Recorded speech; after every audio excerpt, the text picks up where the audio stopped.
Hi guys, welcome back deserts world. ഇന്ന് ഞാൻ ഉണ്ടാക്കാൻ പോകുന്ന ഒരു മിനി ഫലൂദ കേട്ടോ. അതെങ്ങനെ ഉണ്ടാക്കാൻ നമുക്ക് നോക്കാം. ആദ്യം കുറച്ച് ഫ്രൂട്ട്സൊക്കെ കട്ട് ചെയ്ത് ഞാൻ എടുത്ത് വെച്ചിട്ടുണ്ട്. ആദ്യം തന്നെ കുറച്ച് ആപ്പിൾ കട്ട് ചെയ്താട്ടോ നമ്മൾ ഇടുന്നത്. എന്നിട്ട് അതിലോട്ട് കുറച്ച് സേമിയ ഇതുപോലെ ഇങ്ങനെ ഇട്ട് കൊടുക്കുക. ഞാനെല്ലാം കുറച്ച് ഇടുന്നത്. ഓക്കെ, നെക്സ്റ്റ് ഓരോ ഫ്രൂട്ടുകളും ഇങ്ങനെ കട്ട് ചെയ്തത് ഇങ്ങനെ ഇട്ട് കൊടുക്കുക. അതിൻ്റെ എല്ലാത്തിൻ്റെ നടുവിൽ നമ്മൾ സേമിയ ഇട്ടുക. അങ്ങനെയാണ് ഇതിൻ്റെ ഒരു കോല അങ്ങനെയൊക്കെ പറയാം.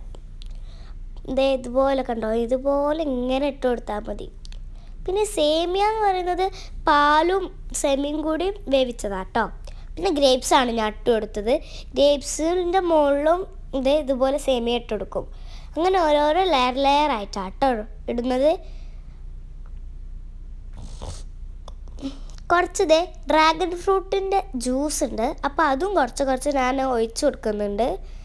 പിന്നെയും വീണ്ടും ഫ്രൂട്ട്സൊക്കെ ഇട്ടിട്ട് ലെയർ ഇങ്ങനെ ഇട്ടുകൊണ്ടിരിക്കട്ടെ. ഞാൻ മാംഗോ ഉണ്ട്, ആപ്പിൾ ഉണ്ട്, ഗ്രേപ്സ് ഒക്കെ ഉണ്ട്.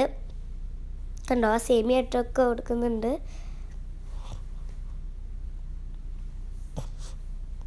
നിങ്ങൾക്ക് വേണമെങ്കിൽ മാത്രം ജ്യൂസ് ഒഴിച്ചാൽ മതി. ഞാൻ വെറുതെ ഒഴിച്ചതായിരുന്നു കേട്ടോ. എൻ്റെ കയ്യിൽ ഉള്ളതുകൊണ്ട് ഞാൻ ഒഴിച്ചതാണ്. നമ്മൾ കുറച്ചും കൂടി ജ്യൂസ് ഒഴിച്ച് കൊടുക്കുന്നുണ്ട്.